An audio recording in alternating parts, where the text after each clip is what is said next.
100 का खरीदा, 99 में बेचा, फिर भी प्रॉफ़िट कमाया।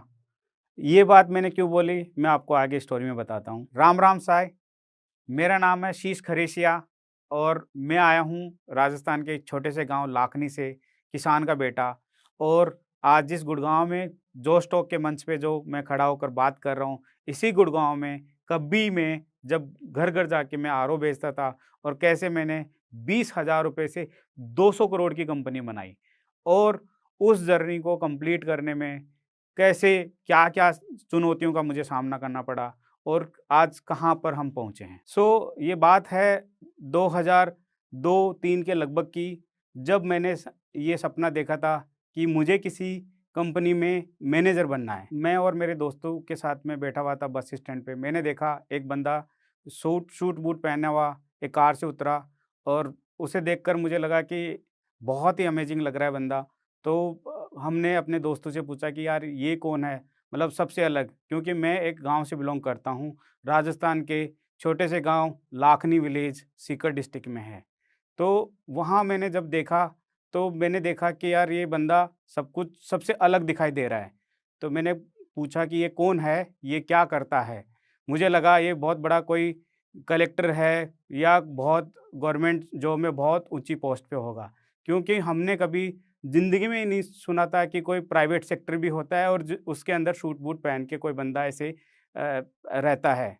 तो मेरे एक दोस्त ने बोला कि ये किसी कंपनी का मैनेजर है और उसी दिन मैंने ठान लिया था कि यार मुझे भी ऐसा ही दिखना है, मुझे भी ऐसा ही बनना है। उसके बाद में मैंने देखा कि ये सब कुछ बनने के लिए क्या किया जाता है। तो फिर मैंने अपने दोस्तों से पूछा, तो उन्होंने बोला कि यार प्रोफ़ेसर से बात करते हैं, वो ही ब हमें अच्छे से गाइड कर पाएँगे। तो मैं अपने एक प्रोफ़ेसर के पास में गया, मैंने पूछा कि सर ये मैनेजर कैसे बनते हैं? तो उन्होंने बोला कि बेटा इसके लिए है ना एमबीए करना पड़ता है। तो मेरे पास में थी आर्ट्स और मैंने सर से पूछा कि क्या आर्ट्स वाला भी एमबीए कर सकता है? तो उन्होंने बोला कि हाँ, बिल्कुल, आर्ट्स वाला भी एमबीए कर सकता है। तो फिर उसी दिन मैंने ठान लिया था कि मुझे भी एमबीए करना है और इसके लिए मुझे जो करना पड़ेगा, वो मैं करूँगा। उसके बाद में मैंने देखा कि मुझे एमबीए करना है, तो मैं हर न्यूज़पेपर को देखने लग गया कि एमबीए के लिए क्या-क्या करना पड़ता है, कौन-कौन सी कॉलेज हैं, कहाँ से पढ़ना पड़ेगा, कैसे करना पड़ेगा। और इसके बाद में मैंने अलग-अलग एग्ज़ाम्स दी, कैट-मैट और अलग-अलग इंस्टीट्यूट्स की एग्ज़ाम दी कि कहीं पर सस्ते में मेरा एमबीए के अंदर एडमिशन हो जाए तो मैं एमबीए कर लूँ और मेरा सपना मैं कंप्लीट करूँ। तो फिर मेरे को सैम्स इंस्टीट्यूट बनारस से एक कॉलेज से मेरे को फ़ोन आया, उस एग्ज़ाम में मेरा सिलेक्शन हो गया था। तो उन्होंने बोला कि यू आर सिलेक्टेड। तो सिलेक्शन तो हो गया था मेरा, मेरा खुशी का ठिकाना नहीं था उस दिन कि हाँ, मेरा सपना कंप्लीट हो रहा है और उस कॉलेज की फ़ीस भी हमारे बजट में थी। तो मैंने अपने पापा से बोला कि मुझे एमबीए करना है, मेरा सपना है, तो मुझे एमबीए करने दिया जाए। तो पापा ने बोला कि बेटा यहाँ पर पटवारी की जॉब कर लो और यहाँ तुम टीचर की जॉब कर लो या उसकी तैयारी कर लो, इसकी तैयारी कर लो। लेकिन मुझे तो एक ही सुरूर चढ़ा हुआ था कि मुझे मैनेजर बनना है किसी कंपनी का, किसी भी हद में जाके। लगभग 8 दिन बाद में हमारे घर में कोई प्रोग्राम था, तो मेरे मामा जी आए, उन्होंने कहा, मेरे पापा को कन्विंस किया कि कोई बच्चा ज़िद करके बैठा है, तो इसको एमबीए क्यों नहीं करवाते? तो मेरे पापा उस दिन मान गए और उस दिन मुझे बहुत खुशी हुई। हाँ, तो अब मेरा एमबीए में सिलेक्शन तो हो चुका था, लेकिन वहाँ पर क्या हुआ, जाते ही मेरा इंट्रोडक्शन इंग्लिश में कि कोई नाम पूछता, कोई क्या पूछता, तो मेरे तो सिट्टी-बिट्टी गुल हो जाती थी वहाँ पर। तो मैं सोचा कि यार मेरे लिए तो ये नई दुनिया है, जहाँ मैं हिंदी में अच्छे से बात नहीं कर सकता, वहाँ पर मेरे से इंग्लिश में what is your name, what is your address, what is your father is doing, what are your subjects and all, वो सारे क्वेश्चन्स आते थे और मैं हवा-हवा हो जाता था कि मेरे को समझ में नहीं आता था क्या आंसर दूँ। तो लगभग 10-12 दिन बाद में हमारी समर वैकेशंस पड़ी, छुट्टियाँ, तो मैं 15 दिन या 17 दिन की छुट्टियाँ थी, तो मैं सीधा गाँव आया। गाँव आने के बाद में मैंने अपने पेरेंट्स को बोला कि मेरे को जयपुर जाना है और मुझे इंग्लिश स्पीकिंग का कोर्स करना है। तो मैं जयपुर आ गया और मैंने एक इंस्टीट्यूट में एडमिशन लिया। मैंने बोला कि सर देखो, मेरे पास में है 15 दिन। अब 15 दिन में मुझे है ना इंग्लिश बोलना है। तो उन्होंने पहले दिन जब मेरे को बोला कि अपना नाम, tell me something about yourself, tell me your name, तो मैं सामने जाकर अपना नाम भी नहीं बता सका इंग्लिश के अंदर। तो मुझे लगा कि यार ये क्या चैलेंज है।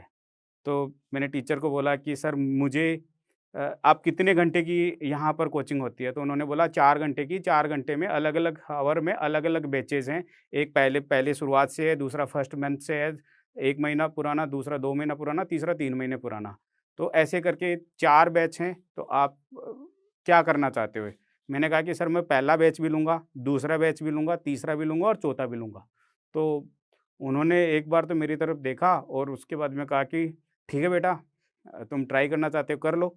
तो मैंने अपना स्पीकिंग का स्किल्स वहाँ पर इम्प्रूव किया। समझ में आता था क्योंकि मैंने 12th क्लास टॉप की थी, तो हिंदी में और इंग्लिश में समझ में आता था, लेकिन बोलना नहीं आता था, कॉन्फिडेंस नहीं था।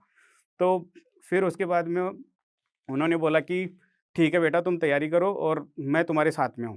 तो जब 15 दिन हुए, तो मेरी उतनी फ्लुएंट नहीं बन पाई, लेकिन उतनी फ्लुएंट बन गई कि जो मैं जवाब दे सकता था किसी को भी इंग्लिश के अंदर। तो मेरे टीचर ने लास्ट दिन बोला कि, और मेरा नाम लेकर बोला बाकी बच्चों को कि सी द एग्ज़ाम्पल, कि ये 15 दिन पहले क्या था और आज क्या है। तो मेरे लिए वो बहुत ही प्राउड वाला फीलिंग था और मुझे लग रहा था कि हाँ यार, मैं कुछ भी कर सकता हूँ यदि मैंने ठान लिया तो। फिर मैं एमबीए में चला गया, मेरा फर्स्ट सेमेस्टर का रिज़ल्ट आया, मेरा 69th रैंक आया आउट ऑफ 102, मतलब 102 स्टूडेंट्स में से 69th रैंक। मैं फिर हताश हो गया, यार ये क्या हो गया मेरे साथ में। उसके बाद में मैंने और मेहनत की और मैं एक छोटे से रूम में रहकर, बाकी बच्चे हॉस्टल में रहते थे। मैंने कहा कि मैं रूम पे रहूँगा, मैं अपनी पढ़ाई करूँगा और मैंने अपने अच्छे दोस्त बनाए।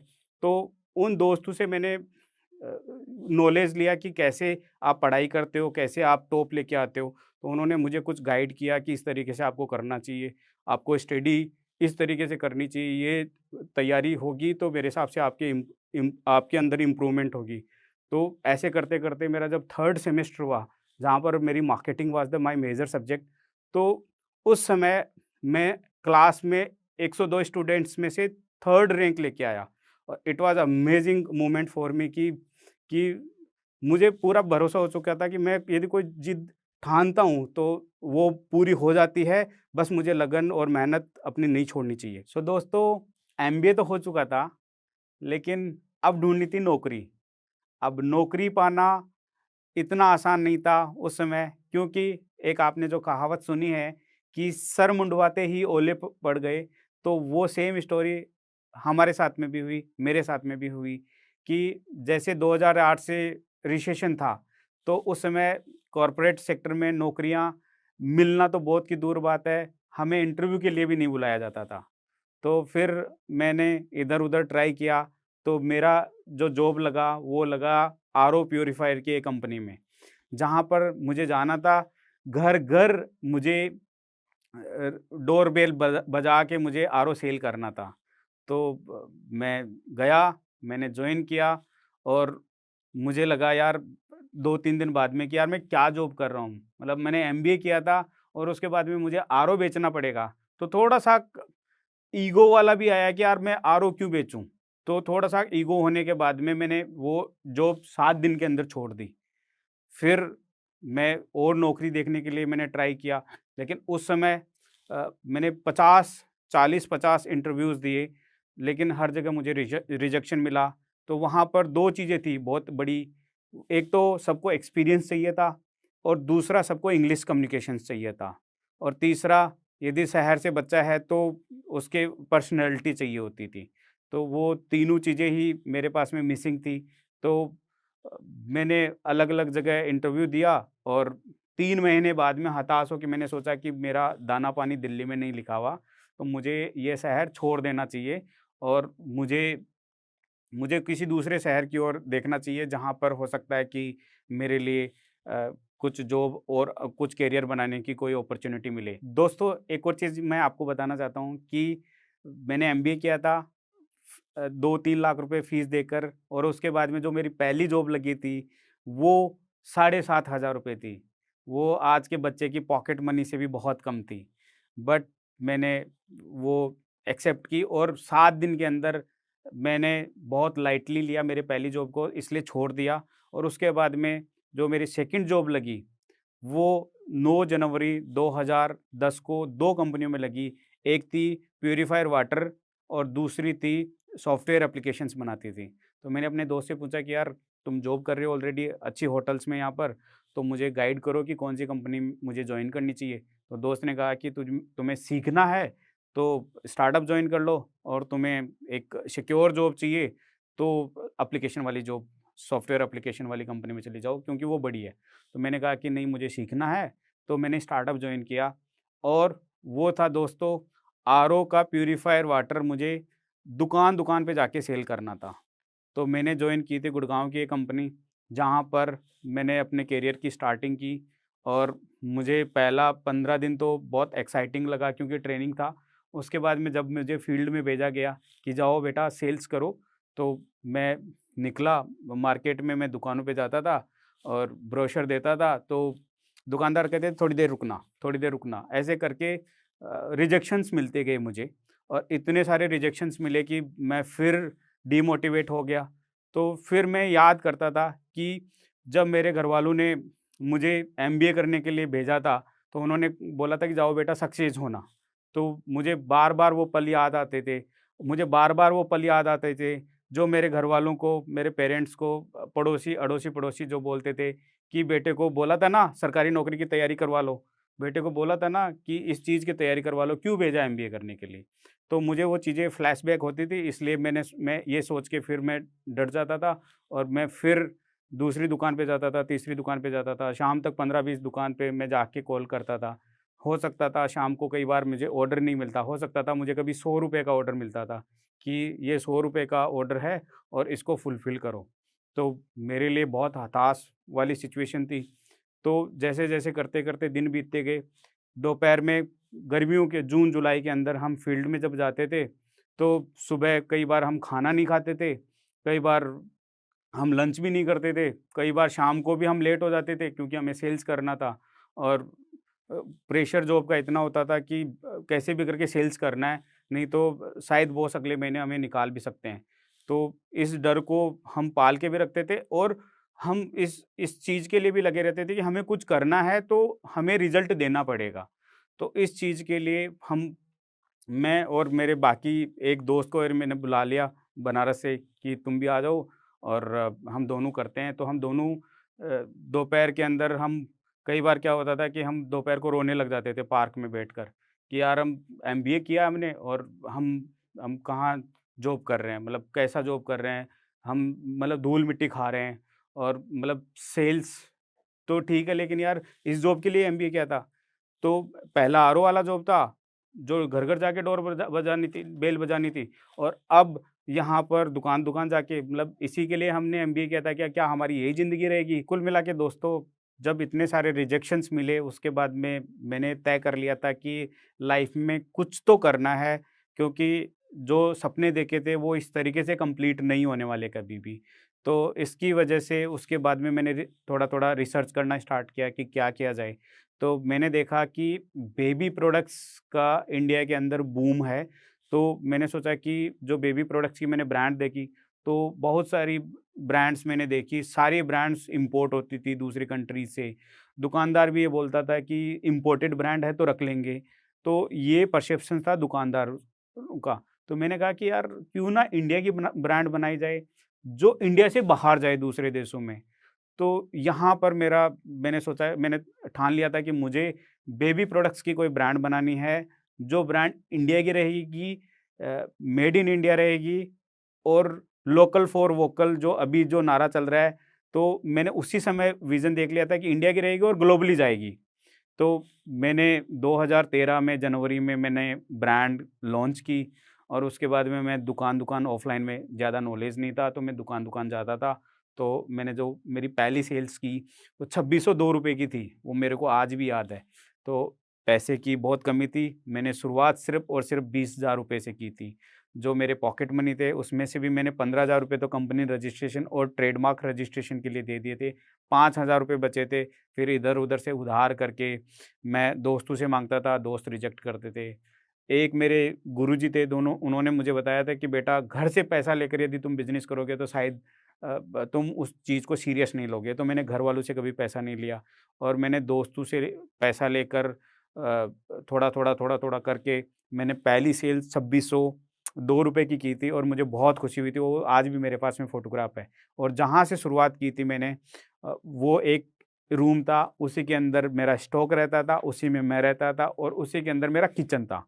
तो शुरुआत हुई, उसके बाद में जैसे ही थोड़ा-थोड़ा मैंने सेल्स करना और बढ़ाया, तो एक नया चैलेंज आ गया कि मकान मालिक ने बोल दिया कि ये कॉमर्शियल जगह नहीं है, आपको ये खाली करनी पड़ेगी। तो मैं सोचा कि अब मैं कहाँ जाऊँगा? तो मैं 10-15 दिन में दूसरी लोकेशन मैंने ढूँढी, फिर मैं वहाँ पर गया और वहाँ पर मैंने 4 फ्लोर की बिल्डिंग थी। मैंने सबसे पहले बेसमेंट लिया, ग्राउंड फ्लोर लिया और उसके बाद में वहीं पर मैं रहता था, वो 2 बीएचके था और वहीं पर स्टॉक था, वहीं पर मैं रहता था, खाना बनाता था और मैं मार्केट में जाके सेल्स भी करता था। इसके बाद में धीरे-धीरे ऑफ़लाइन में ऑर्डर तो आने लग गए, लेकिन पैसे नहीं आ रहे थे और पैसे किसी भी दुकानदार को मैं ₹500 का भी माल देता था, तो वो कहते थे अगली बार पैसा लेने के लिए तो ₹100 ले जाओ। तो मुझे लगा कि यार ये क्या हो रहा है? तो मैंने कुल मिला के 10-11 लाख रुपए का माल भी बाँट दिया था और पैसा आने का नाम ही नहीं ले रहा था। तो मुझे लगा कि ये एक और मुझे लग रहा है कि फेलियर है लाइफ़ में। तो मैं चिंतित हो गया तो मैं रिसर्च करने लग गया कि बाकी दूसरे देशों में यूएस में, बाकी कंट्रीज़ में बिज़नेस कैसे चलता है। तो मैंने देखा कि ऑनलाइन एक उस समय ट्रेंड था जो इंडिया के अंदर भी आ चुका था 2013-14 के अंदर। तो मैंने कहा कि चलो ऑनलाइन मैं प्रोडक्ट लिस्ट करता हूँ और सबसे पहले मैंने ईबे.कॉम इंडिया में होता था जिस पे मैंने प्रोडक्ट लिस्ट किए थे 2014 में जनवरी में मेरे को 295 का पहला ऑनलाइन ऑर्डर आया था और उस ऑर्डर में मुझे ₹150 बचे थे और पेमेंट भी आ गया था और सेल भी हो गई थी, डिलीवरी भी हो गई थी, कस्टमर भी खुश। मैंने कस्टमर से बात किया, कस्टमर ने कहा कि मुझे प्रोडक्ट बहुत अच्छा लगा। तो मुझे कॉन्फिडेंस आ गया कि हाँ, प्रोडक्ट में दम है, कस्टमर भी है, शायद मैं चैनल सही यूज़ नहीं कर रहा। फिर मैंने ऑफ़लाइन से फ़ोकस हटा के मैंने ऑनलाइन में अपना फ़ोकस लगाया और धीरे-धीरे करते करते मेरा टर्नओवर 30 लाख पहुँच गया। तो मेरे अंकल ने एक बिज़नेस में थे, मैंने उनसे पूछा कि अंकल आप का रेवेन्यू कितना है?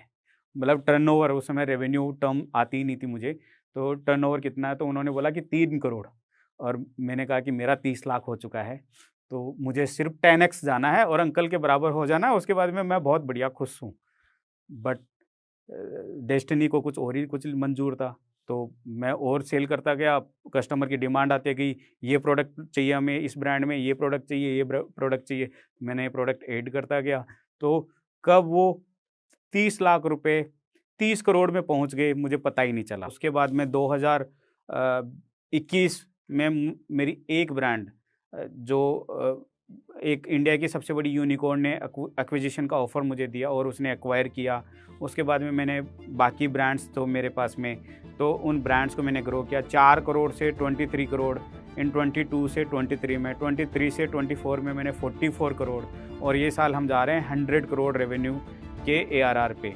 और आज कंपनी की वर्थ जो 20,000 से शुरू हुई थी, आज 200 करोड़ रुपए है। सो दोस्तों, मैं जोस्टॉक के प्लेटफॉर्म से आपको ये कहना चाहता हूँ कि जिस गुड़गांव में मैंने घर-घर जाके आरओ बेचे थे, उसी गुड़गांव में हमारी कंपनी का हेड ऑफिस है और प्राउडली कह सकता हूँ कि इसको बहुत बड़ा बनाएंगे। सो दोस्तों, इन्हीं 2 लाइनों के साथ में मैं अपना टॉक ख़त्म करता हूँ कि मान लिया तो हार है और ठान लिया तो जीत है।